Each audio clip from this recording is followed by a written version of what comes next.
Okay.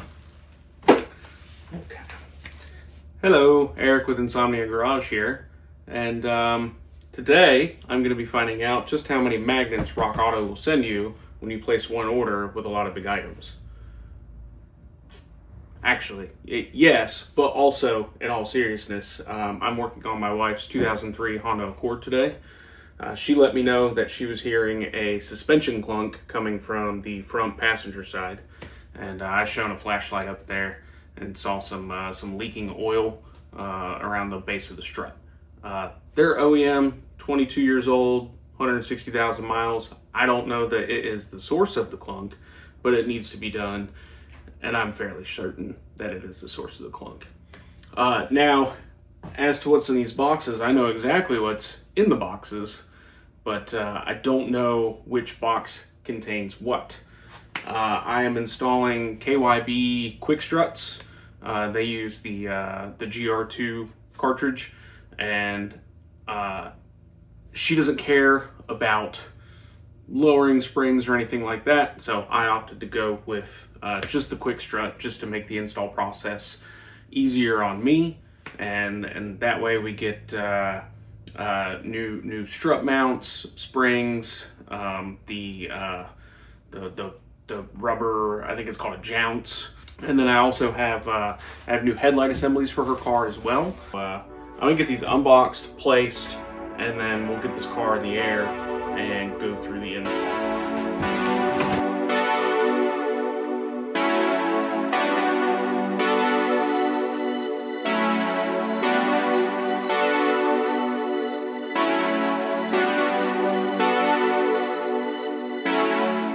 Hey, a magnet!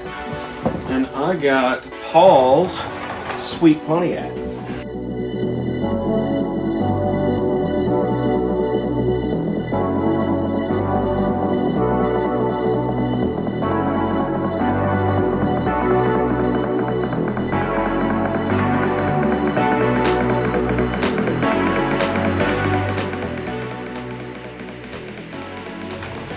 Okay, so just the one magnet. I ordered all these parts. Come in big boxes. I guess just this one magnet per order. That's fine, I'm not mad.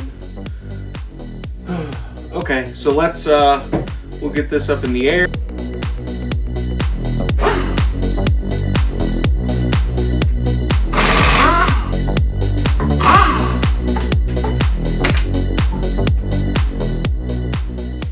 Okay, not too bad. That's my free to me compressor from my father-in-law.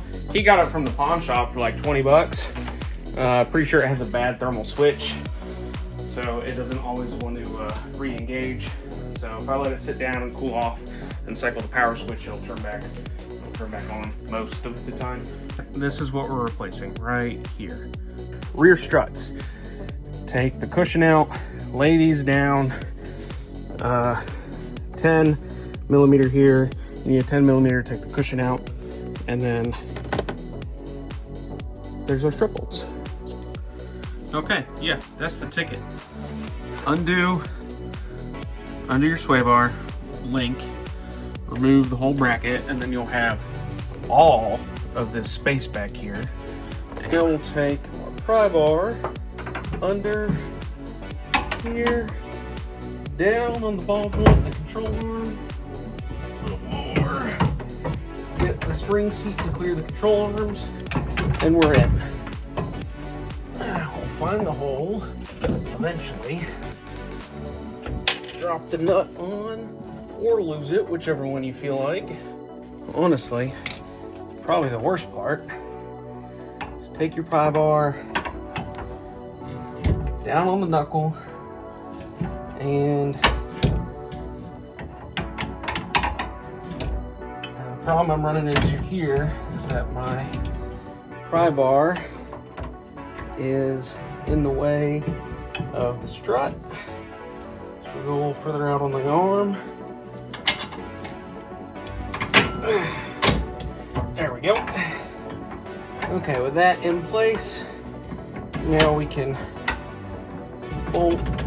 Come on. What do we lack? We got a little tension on it. Let's take some tension off. Come on. I suppose I could just smack it in with a hammer. I'd rather not. There we go. Bolt slid all the way through. So now we'll take our bracket and, you know, at this point, everything is just the reverse of removal. And we can move on to the front. So I'm gonna wrap this up and then see you at the front of the car. All right, so I've got the rears done. So time to do the fronts. Looking at this, I've got so we've got a pinch bolt here. Looks like it's probably a 14 millimeter. And then that should come off of the cartridge. But then down here, we've got a through bolt through the control arm.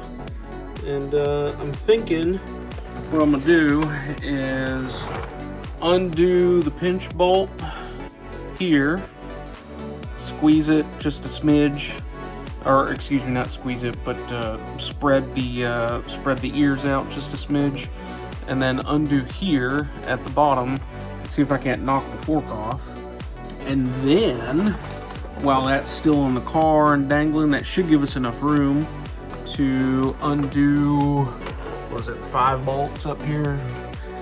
Yeah, undo these 5 and drop that off, and then just, you know, reversal of removal. So let's test it out and see if my theory works. Okay, there's our bolt. And it looks like that fork just slid on its own. Oh yeah. Watch your fingers. All right, that's done.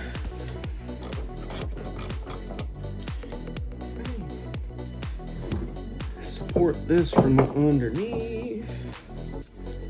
Grab a hold and we'll let it drop. Give it the old wiggle. Pick up on the knuckle. All right, there's one out.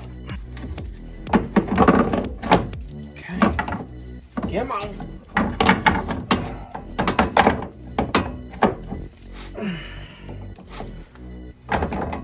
There we go. Smash your thumb. Pick up on it some more. There we go. Okay. All right, well, last side's in. So I'm hoping that solved the intermittent clunk. It wasn't repeatable. So if it's not that, then I'm likely doing control arms just to take care of the ball joints, because everything else looks good. So I suppose it could be the rack. I noticed some power steering fluid dripping on the bottom of the boot, and we're just gonna pretend we didn't see it. So it took me 15 minutes to install the front strut. I'm not a pro. I did that with hand tools. No air tools, no electric tools, straight hand tools.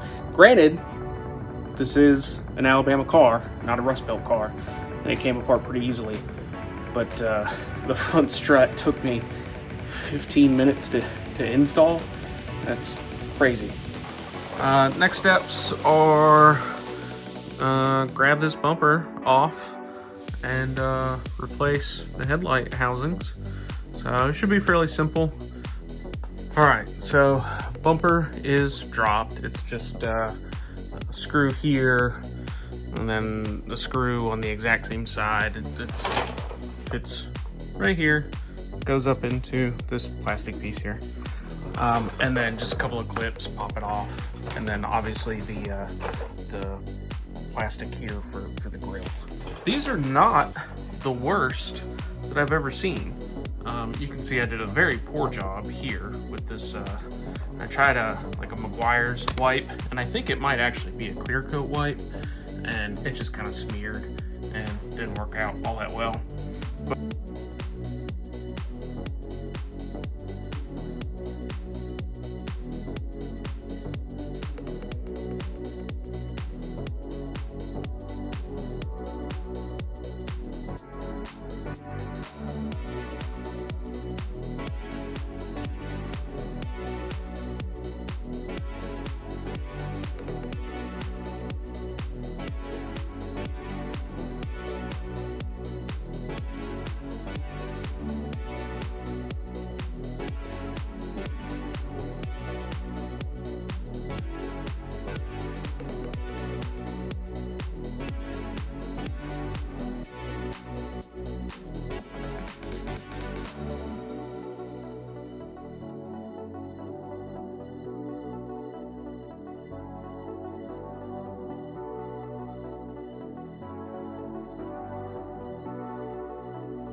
difference between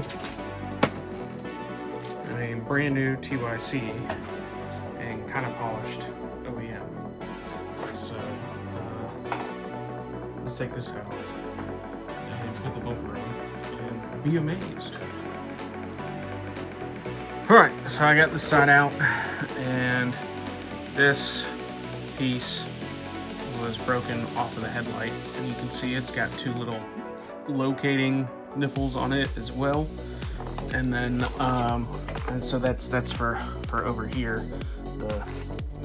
It's set on the, I don't know, vaguely in here like this.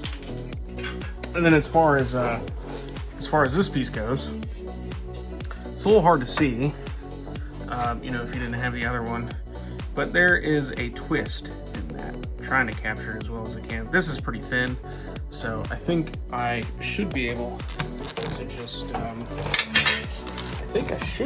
to just twist it back into shape by hand, just because of how thin it is. This is what, maybe 24 gauge.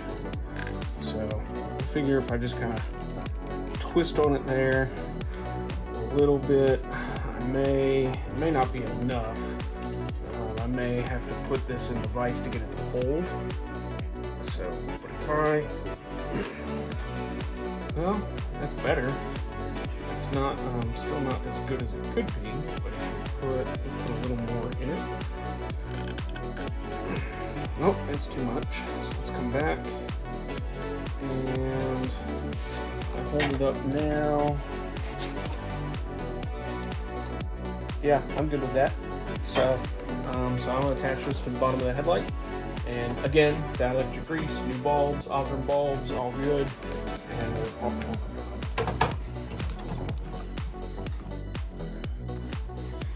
on. All right, so we're all the way on the ground.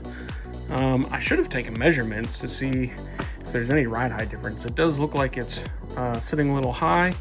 The springs need to settle, but more importantly, or equally as important, these headlights came out incredible.